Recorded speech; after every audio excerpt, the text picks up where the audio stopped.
you afraid of sharks? Well, have you ever actually met one? With me is someone who's met literally tens of thousands of them. This is Madison Stewart. She's the host of Shark Girl. In fact, she is the Shark Girl, host of Shark Girl on Smithsonian Channel, documentary coming June the 15th of this year. How did you come by the name Shark Girl?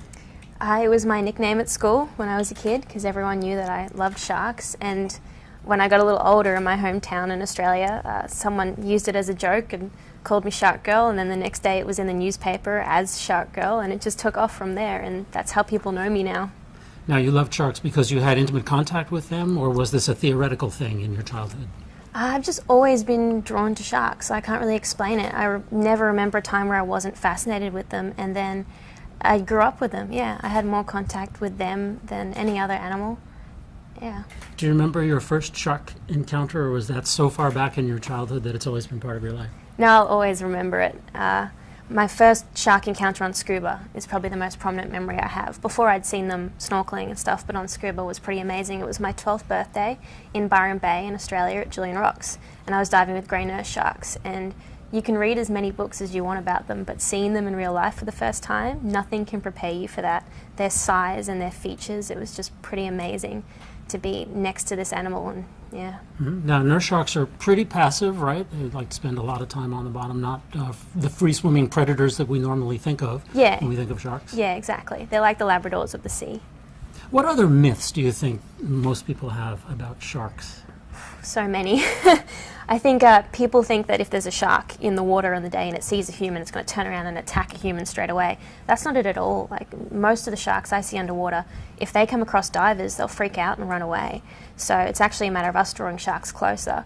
There's also this thing about sharks being attracted to human blood, but I've cut my hand on coral in the past on scuba dives on shark feeds, and they've had no reaction to that.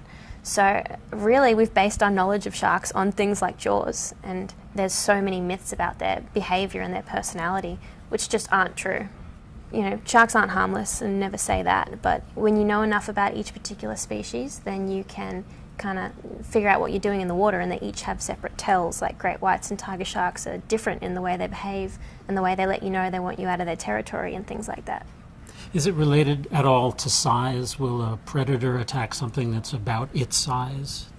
Usually in the water, when we've got a bait box in there, so a box full of like fish heads and there's sharks around, the sharks are very curious towards us, but they're these big macro predators, and the biggest thing that they show is caution, which is really impressive. So even I was little in the water when I started diving with sharks, and these huge animals would flinch, as soon as we made eye contact, and they would be really cautious towards me, which made me feel big. So yeah, I loved it. But certain species more than others, you know that you're not in control underwater. You feel that they're the dominant predator and they're the boss. Mm-hmm. Yeah. So it's not how big you are; it's how big you believe you are. Yeah, underwater, you're judged purely on the senses that sharks can pick up. So if you're calm, they know that. If you're having a bad day, they know that. They pick up your energy, and all their senses are made to hunt things that are weak or scared. So if you don't have that underwater, you're pretty safe, and it's a really nice, calm environment most of the time. There are rules when you're feeding sharks of not waving your hands around because it looks like bait. I mean, they're not going to attack you, like man-eaters, that whole myth thing that you've got, but there are little precautions you have to take because they're not going to distinguish the difference between a dead piece of fish and your hand. So yeah, little things like that. We don't really worry too much about it. So when I'm underwater with sharks, the only things I'm thinking of are checking my air and making sure all my equipment's working, because I've had more dive equipment incidents than I have shark incidents. You're an Aussie. Yeah. Which means you grew up near the Great Barrier Reef of Earth. What's it like growing up around the Great Barrier Reef? It was my childhood obsession. I still close my eyes and see the reefs there, and it's like a dream. I was so dwarfed by these giant reefs that I was diving as a kid there and the things that I was seeing, but it was also a huge eye-opener for me. People have this foreign perception of the Great Barrier Reef where you see it on TV and it's this beautiful, colourful, rich, diverse thing, but it's also got a dark side. There are parts of the reef that are disappearing or being destroyed, and the main thing in Shark Girl is the realization of shark fisheries in the Great Barrier Reef, which is something that changed my life in shark conservation. Probably the first reason I got into it, it was the realization that the sharks I grew up diving with were being targeted for their meat and their fins and sold to people in Australia. Yeah. And that was an issue that I couldn't ignore. Give me some statistics. How many sharks of what species are being decimated? What's near the brink of extinction, if anybody? So there's 600 tons of shark a year taken from the Great Barrier Reef, and 80% of that is from within the Marine Park and World Heritage Area. So it's poaching. It's a legal shark fishery, completely legal, and the government approves it and fisheries approves it, and it goes through reviews, and they continue fishing species of sharks while knowing nothing about them and whether or not it's sustainable. It's the kind of fishery that you would never see happen to any other animal, because it's just so, they're fishing blind and there's not enough science behind it. But it's happening to sharks because there's no social pressure for people wanting to protect sharks. So it's one of those things where I talk to people and say, did you know that this is happening?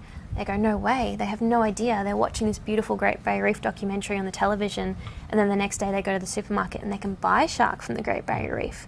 Anything cute, funny, dangerous happened to you during the filming of Shark Girl, the documentary? I'd say the most dramatic scenes of Shark Girl, the documentary, are the ones on land where I was trying to teach people about sharks. I mean, there's some great things that happened in there that involved, you know, being sneaky and doing things in public and targeting people that target sharks. And that's a really difficult thing to do in the world of conservation. People don't like being singled out, and some people really don't like you trying to tell them that sharks aren't as bad as they think. You know, fighting that fear people have of sharks, I think, is one of the most interesting / dangerous things I've done. The underwater stuff in Shark Girl went very smoothly. It was really fun to have someone down there documenting the stuff that I just did regularly. Yeah. And what does the future hold, both for sharks in general and for Madison Stewart? For sharks in general, things are looking better. People are starting to learn and realize, and it's quite phenomenal, the change I've seen in my short lifetime.